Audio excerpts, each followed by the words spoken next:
Good afternoon. I'm sure all of you will have heard the Honorable Prime Minister speak last night to the nation.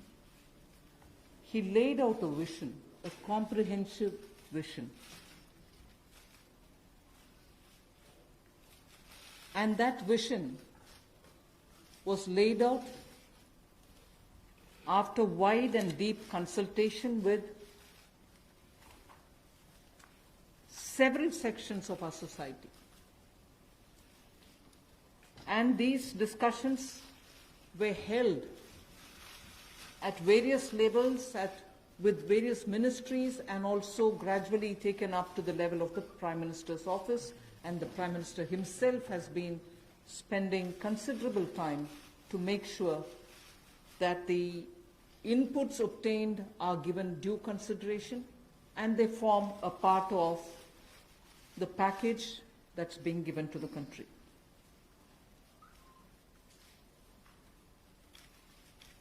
Essentially, this is to spur growth and to build a very self-reliant India. And that's where this whole initiative is called as Aatmanirbhar Bharat Abhiyan. And the word Aatmanirbhar India is the one which you will be hearing me say quite often. I know, coming from South India, a lot of people wondered what it actually meant. So for their benefit, I'll just say what it means in the 4 languages, subject of course to perfectionist corrections. Suya Sarbu Bharadam in Tamil, Suya Adharita in Telugu, Suyam Asarittan in Malayalam, and Swayam Avalambita in Kannada. Subject to correction, it may not be the perfect translation, but something to take it closer to what it means. So Aatmanirbhar Bharat is what we are talking about.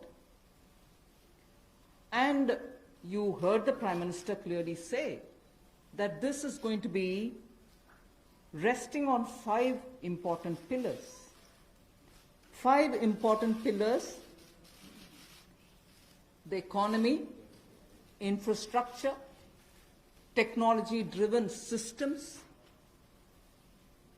demography, and demand.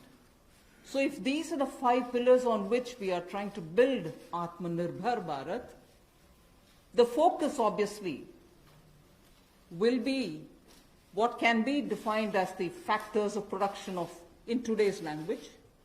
Factors of production, all of us know that we've been hearing it: land, labor, capital, and enterprise.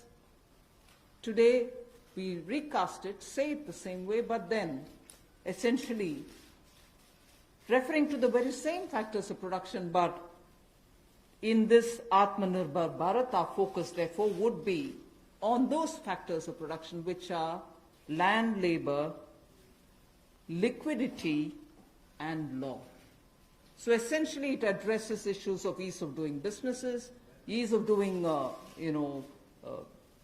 compliance and regulations being due diligence observed, and so on. And in this,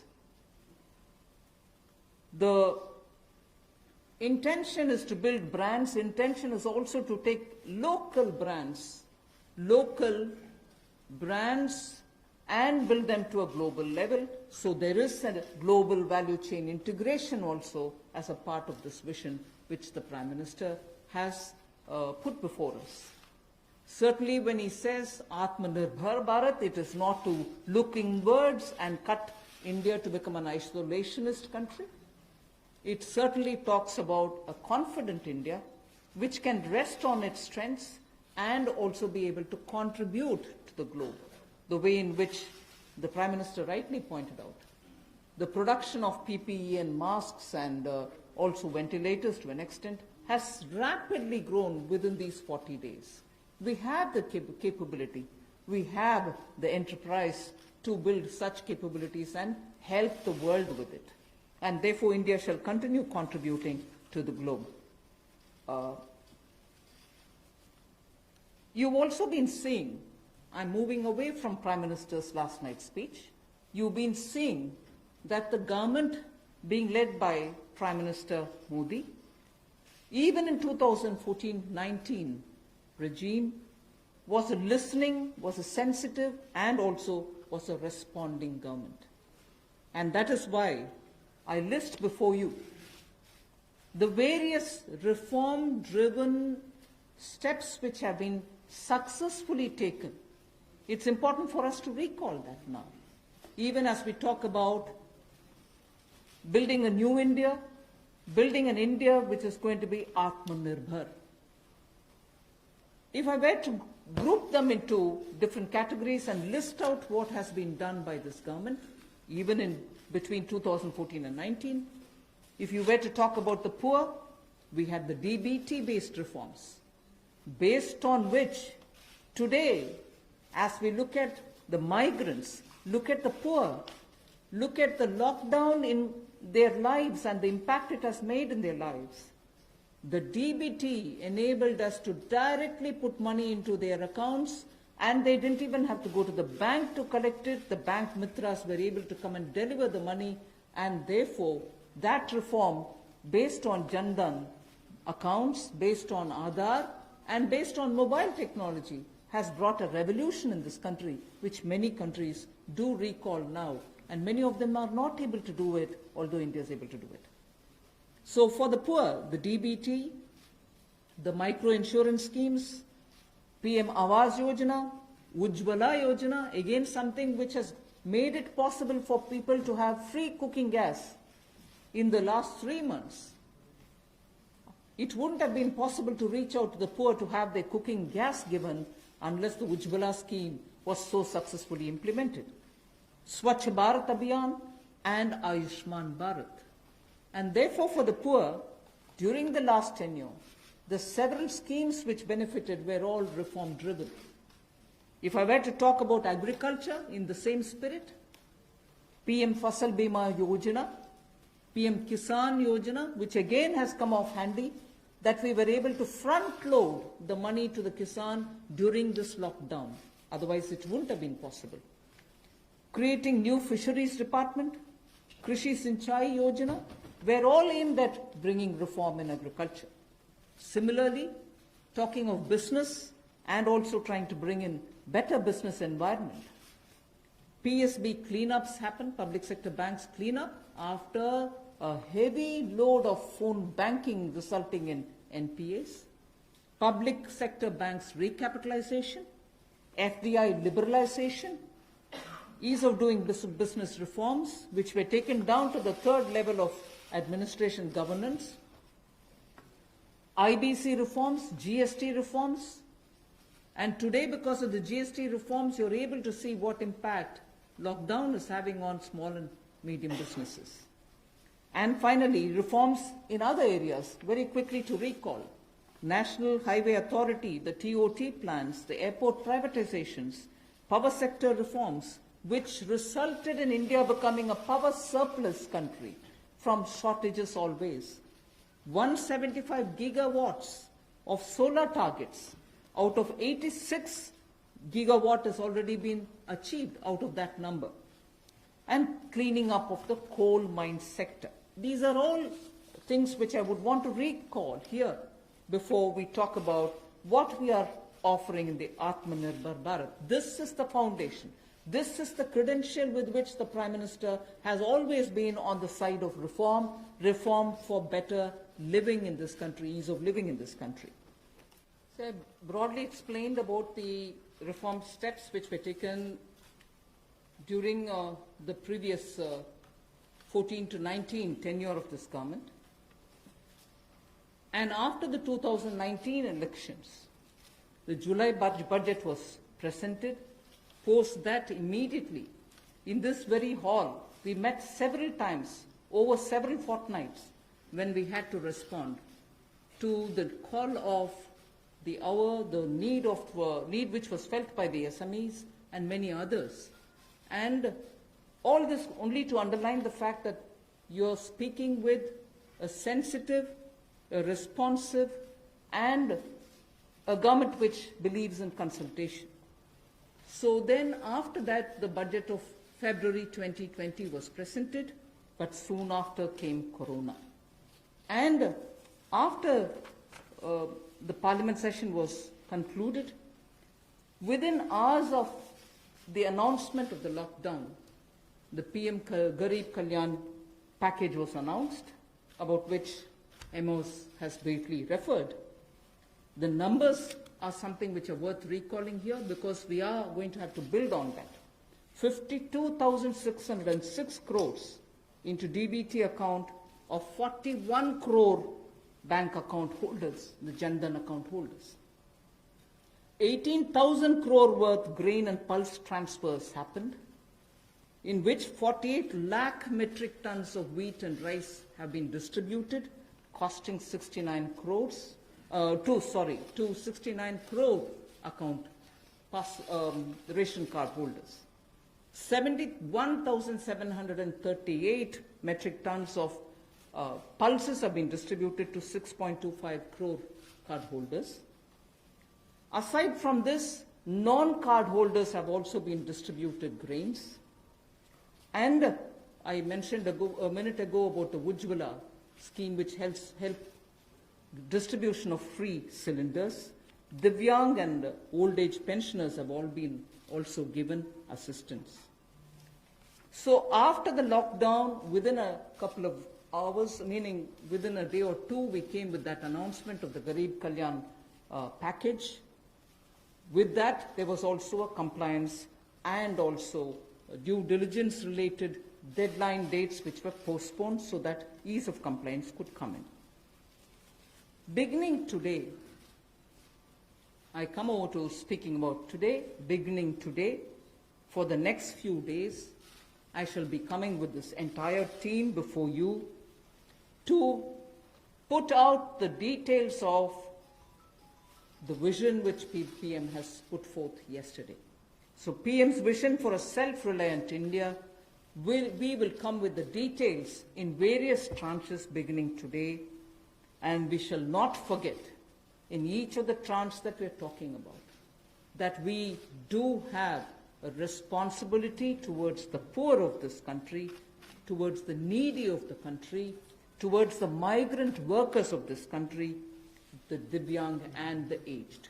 So the tranches will of course be for all our convenience, suitably bringing grouped items which have some correlation. Alongside, you also had the Reserve Bank of India coming up with a lot of liquidity infusion, about which the data which will be shared with you all will go into greater detail about the quantum that they came up with, the LTROs and the TLTROs. I'm not getting into it so that you'll get the data, but we are not going into it. We also ensured, the Revenue Secretary is here, we also ensured that 18,000 crores of refunds through a special drive were given for all the income tax taxpayers. Drawback were also given the payments. So the intention being liquidity should be in the hands of the people. For all those who have up to 5 lakhs of refund dues, we cleared it. 14 lakh taxpayers have benefited because of that. So with that said, today the tranche has about 15 different measures, 6 of which pertain to the micro, small and medium enterprises. कुटीर लघु उद्योग के लिए 6 ऐसे कदम हम उठाएंगे. 2 relate to the Employees Provident Fund. 2 relate to the NBFCs, Housing Finance Corporations, and the MFIs, microfinance institutions. 1 relates to DISCOMs, one relates to contractors, one relates to real estate, and 3 are tax measures that we've taken. So I'll get into the detail of today's tranche of announcements. I said there are 6 major steps for the MSMEs. The first one, there is a collateral-free automatic loan for MSMEs which is being provided. This will give facility up to 3 lakh crores. 25 crore outstanding for those MSME units for whom 25 crore is the outstanding loan, or 100 crores whose turnover will benefit from this. These loans will have a 4-year tenure, and there will be a moratorium given for 12 months. These are going to be 100% credit guaranteed over as a cover given to banks and NBFCs on principal and interest. So this is going to be available till 31st October 2020. There are no guarantee fees, no fresh collaterals required. So I guess this will benefit 45 lakh units so that they can resume their business activity and also safeguard jobs. I just moved to the next one, which is about a 20,000 crore subordinate debt proposition which we are bringing. If the earlier one, which was just now explained by the MOS, was for standard MSMEs who, because of lockdown, couldn't move forward because they didn't have money, they didn't have cash coming in. So for buying raw materials or paying the wages, if they had a problem, you had that emergency credit line which we spoke about just a minute ago. Now I come to talking about subordinate debt through which we want to infuse about 20,000 crores. These are meant for stressed MSMEs. So if you're providing for the standard, you're now providing for the stressed MSMEs. Now the stressed MSMEs do have a problem of equity. So for them, through a subordinate debt provision, we want to provide about 20,000 crore liquidity. 2 lakh MSMEs are likely to benefit from this. The functioning of the MSMEs which are NPA or are stressed, all of them will be eligible. For this subordinate debt-based scheme, NPAs or stressed MSMEs will all be eligible for this. The government will be providing about a 4,000 crore as its contribution to the CGTME, MSE, the Credit Guarantee Trust, and they will be then able to provide the partial credit guarantee support to the banks, as a result of which stressed and NPA MSMEs will immediately benefit. The next of the MSME linked steps that we are taking, this is the third. There is a fund of fund being created for infusing about 50,000 crore as equity into the MSMEs. This will benefit those MSMEs who have the potential and who are viable. So we spoke about those who are standard.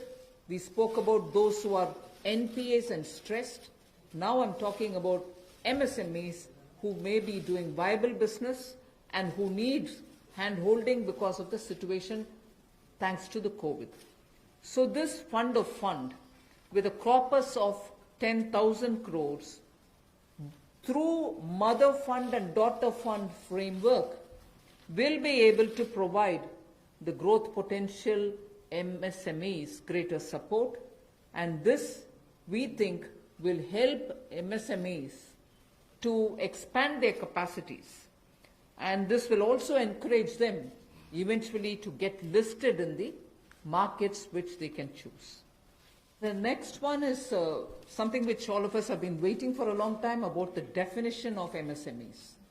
I'm sure you heard from several sources that this discussion has been going on.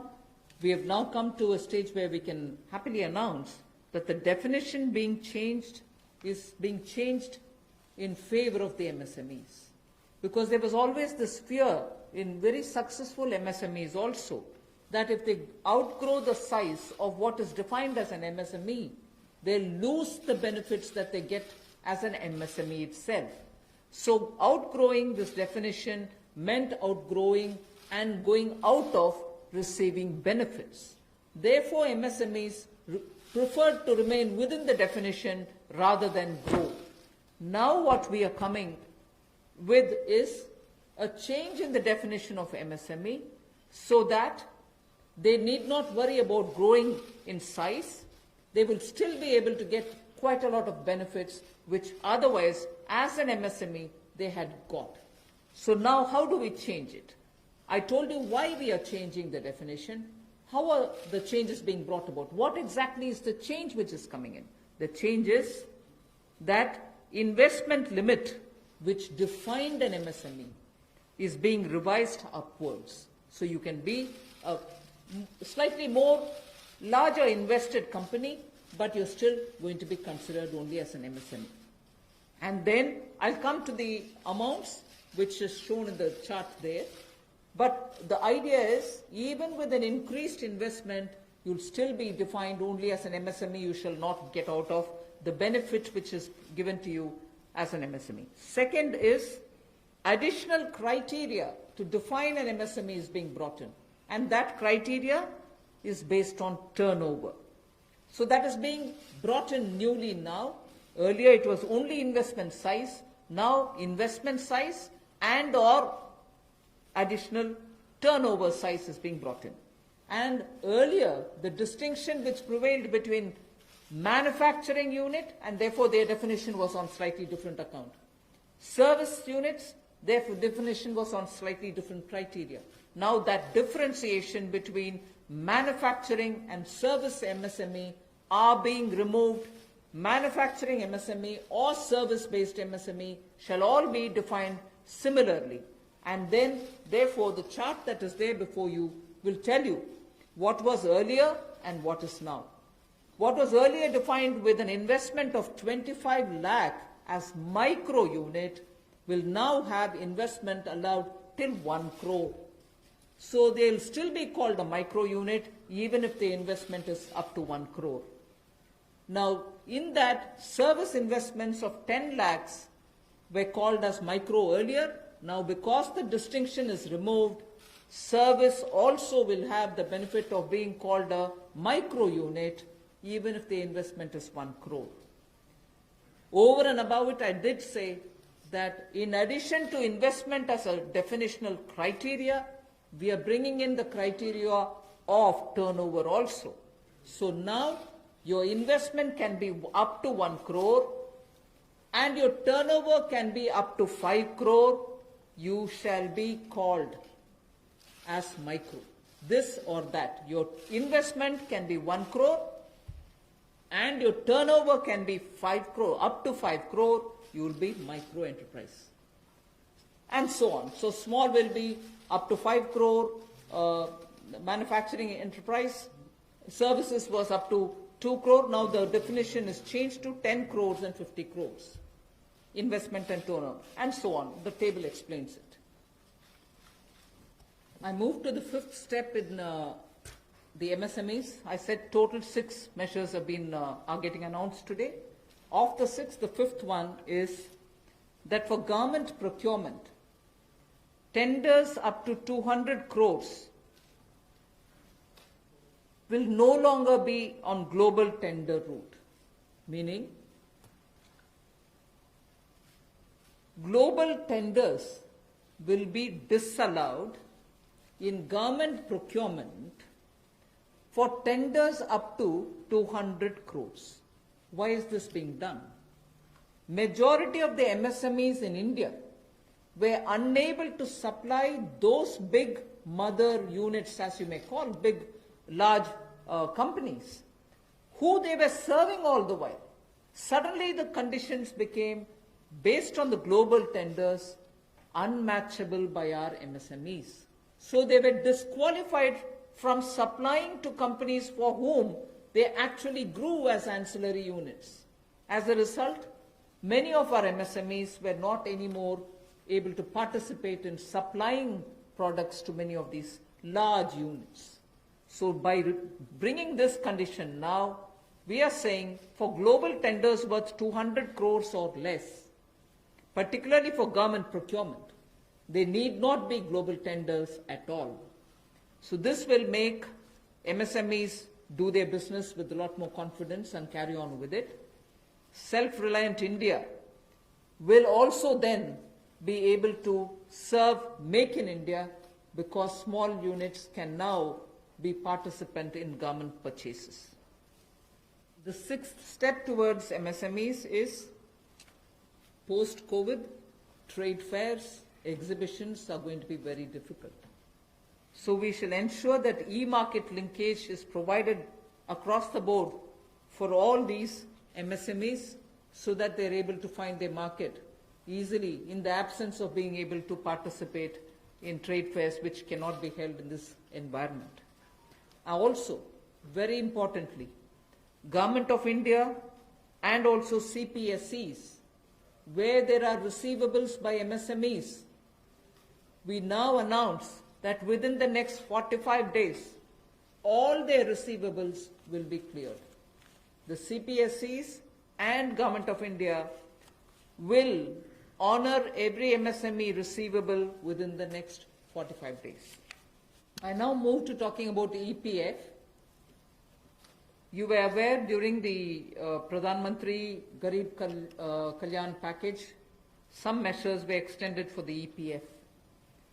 In that, we had said units which have 100 workers, 90% of whom are earning less than 15,000 rupees, will be able to draw from their EPF from the funds because they needed money in their hands.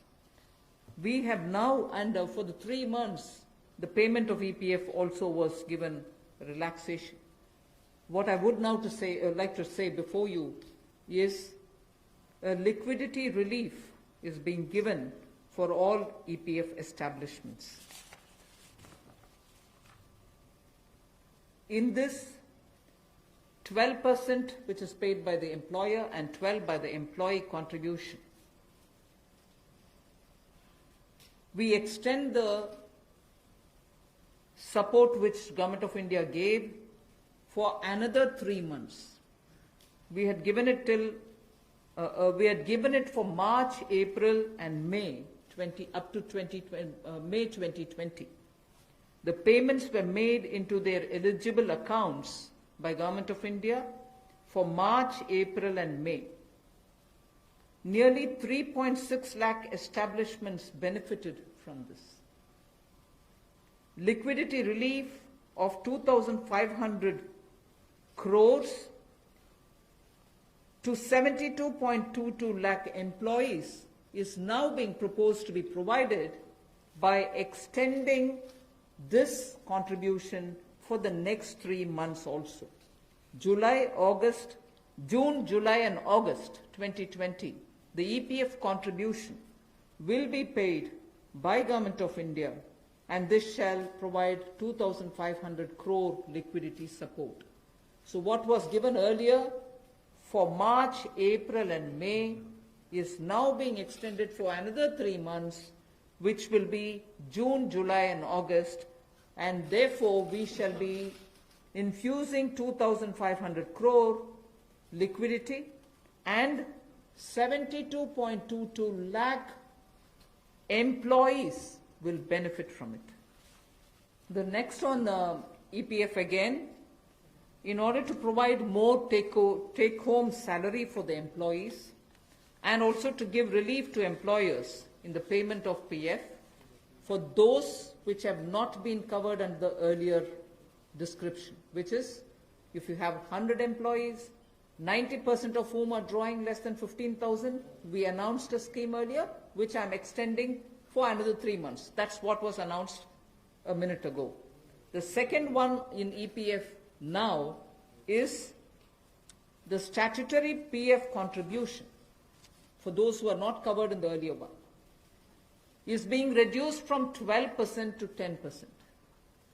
So for the next 3 months, employers need to pay only 10% and not 12% so that they will have some more money in their hands. However, for the central public sector enterprises and for state PSUs, we will continue to pay 12%. So this reduction is not for the government. However, government employees, the government employer, still pays 12%.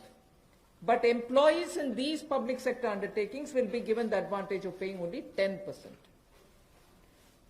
So a liquidity relief of 6,750 crores for both the employee and employer will be available for the next 3 months.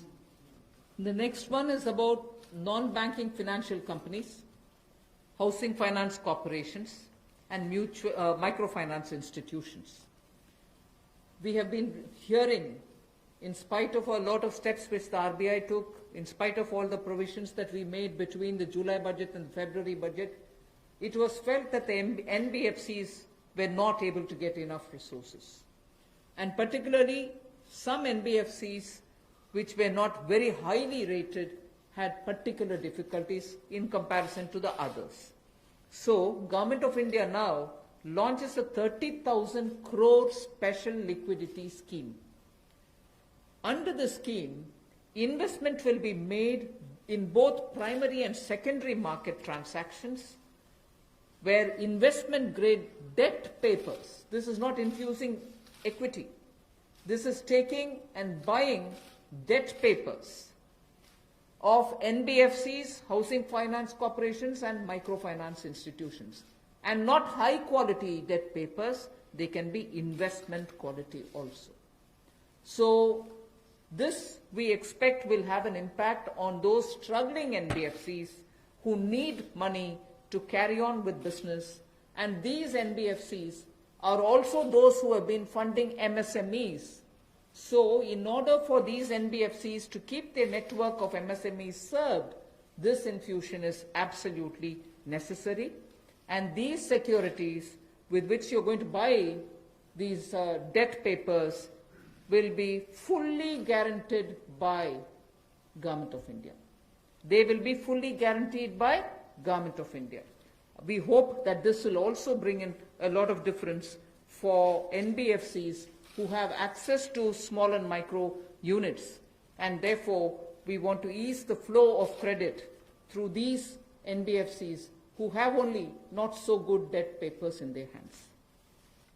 The next facility also for the NBFCs is to give 45,000 crore liquidity infusion through a partial credit guarantee scheme for the NBFCs in particular. This is an existing scheme, but we are expanding its scope. Expanding its scope only because it will now cover borrowings such as primary bond issued, the commercial papers. So all these will constitute the liability side of the balance sheet, but we are getting into that area also. But in this case, as different from the previous one, 20%, the first 20% loss alone will be borne by the guarantor, which is Government of India. The first 20% loss. So in this again, AA rated papers below and also below that will all be included. Even unrated papers will be eligible for investment. This we think will help many of the microfinance institutions, and with this, if money goes into their hands, even based on unrated papers, we guess they will have liquidity to reach out to the MSMEs who may be in the far-flung areas. I move over to talking about the DISCOMs. DISCOMs today are facing unprecedented cash flow problems. They desperately need help. Otherwise, they are unable to pay the power generating companies. You know, all the states, DISCOMs are in serious crisis. So in order to help them, there is a emergency liquidity injection, which is happening to the extent of 90,000 crores. Now the Power Finance Corporation, REC, the Rural Electrification Corporations, Both of them put together will infuse liquidity of 90,000 crores to all the DISCOMs against all the receivables that they have. They're sitting there without getting paid. In turn, they are not able to pay the GENCOs. In turn, the GENCOs are wondering where they will have more money to pay for producing electricity. And at a time when we are talking about Aatmanirbhar Bharat, at a time when we are also rightly claiming the credit for having made India a surplus power generating country, we've reached a stage where DISCOMs don't have money because they're sitting with receivables. So we are now making a provision, a one-time provision, for PFCs and RECs to infuse that money into the DISCOMs against their receivables, and who in turn, this will be done with the state issuing guarantees. The guarantee, the amount which is being infused on guarantees being given by states. Now, obviously, having received that infusion of money, the DISCOMs will pay the GENCOs. GENCOs in turn will clear their dues and keep the cycle moving. Now, what does this do to the customer? The customer, we want the benefit to be passed on to the customer. We are in fact telling the central public sector generation companies that they shall give rebate to those DISCOMs which shall pass these benefits to the final customer. So we are making it clear to the central public sector generation companies that on receiving the money from the DISCOMs, they should be able to pass it on again back to the consumers. So this is a one-time infusion of liquidity for cash-desperate DISCOMs. I move over to the next, which deals with contractors. All Government of India agencies, such as the railways, road transport, highways, CPW, etc., will now give 6 months extension without any cost to the contractors, so that that extension should cover construction work or goods and services contracts that they have with central government agencies. They can take additional 6 months to comply with the contract conditions.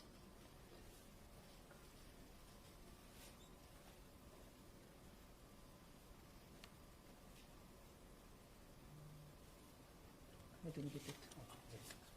Up to 6 months. So the extension is up to 6 months, is what I'm being told. Okay. Covers construction. This shall cover construction work or cover even goods and services contracts. It will also cover completion of works and intermediate milestones that they may have. This will also cover and extend concessional period which is given in PPP contracts. So even the concessional periods will get extended up to 6 months. And in order to facilitate greater liquidity which they can obtain, government agencies will partially release bank guarantees to the extent of the partially completed contracts. So if a particular contract is completed to some extent and not fully, to that some extent, the partial bank guarantee will also be released so that the cash flow will improve. I've come to the last two of today's announcements. One relate to the real estate, which is what I'm doing now. The next has direct taxation related reliefs, which has 3 different aspects. So the last two, one is on the real estate and the next is on the taxation. In the real estate matter, the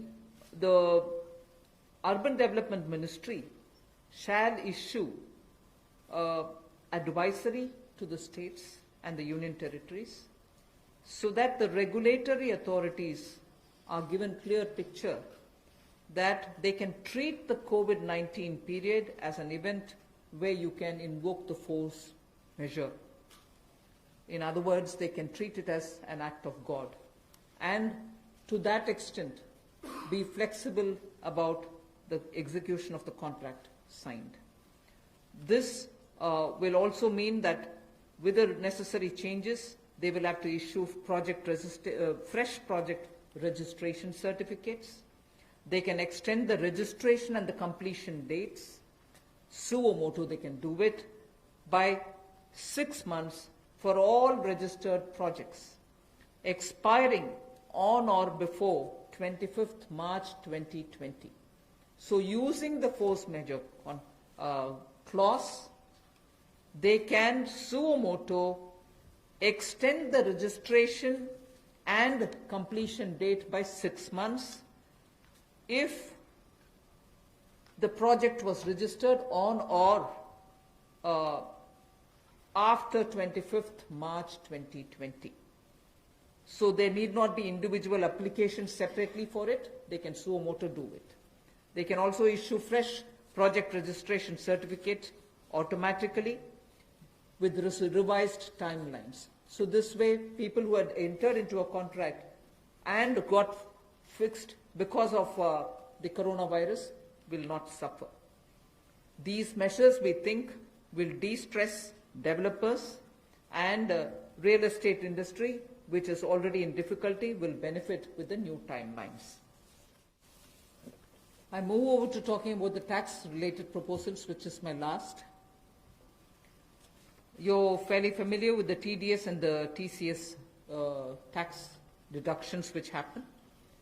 We have now, from, let us say, tomorrow till 31st March 2021, reduced the TDS rates and the TCS rates by 25% of the existing rate. So if the existing rate is 100, it will be reduced by 25%. This shall apply to all payments, if they are payment for contracts or professional fees or interest or rent or dividend or commission or brokerage. All of these will be eligible for this 25% rate reduction. Through this, and as I said, this will be coming into force from tomorrow and last till March 31st, 2021. And this, we think, this reduction, we think, will release nearly 50,000 crores in the hands of the people who otherwise would have paid it as TDS. This reduction alone is going to give 50,000 crores back to the people, in the sense it will be in their hands rather than coming in as payment of taxation. The next is a set of dates which are getting extended for direct tax, some of the measures that we are taking. All pending refunds to charitable trusts and non-corporate businesses and professions, including that of proprietorship, partnership, LLP and cooperatives, shall be issued immediately. I did mention at the beginning that we have already refunded quite a lot of refunds which were either 5 lakhs or lesser to individuals who waited for their refund for a long time, and through that nearly 14 lakh people had benefited. Now we are saying that the pending refunds of all charitable trusts, non-corporate businesses, professions, proprietorships, partnerships, LLPs and cooperatives, many of whom can be very small. Many of these are in cooperative sectors, many are MSMEs, many are small partnerships. All their refunds will be given immediately, which will mean that they will get their due money, that's their money, they will get it back in their hands without any delay. Then the due date of all income tax returns for the year 2019-2020 are now being extended from 31st July 2020 and 31st October 2020 to 30th November 2020. And tax audits from 30 September 2020 is being changed to 31st October 2020. So that is a measure which will help people not to worry about how they are going to do their compliance, will they be able to file their returns or not. So that is a step which we take. And the last one, which also is a taxation related measure, is the date of assessments getting barred because assessment time gets barred with a certain date. We are conscious of it, we have taken cognizance of it, so we are saying date of assessments getting barred as on 30th September 2020 is now being extended to 31st December 2020. So 3 months extension is being given so that date of assessment doesn't get barred as of September 2020, it can wait till December 2020. And also, those getting barred on 31st March 2021, we are saying this in advance, those getting barred as of 31st March 2021 are being extended to 30th September 2021. They're a clear, again 6 months extension for those March. We are telling that in advance.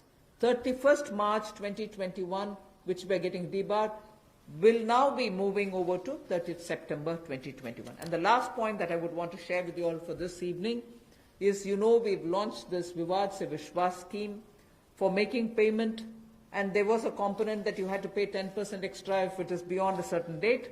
Now, without any additional amount which is to be paid, in total, the whole Vivad Se Vishwas scheme is getting extended up to 31st December 2020. And for this extension, no extra payment is being asked. So the entire Vivad Se Vishwas moves over to 31st December 2020.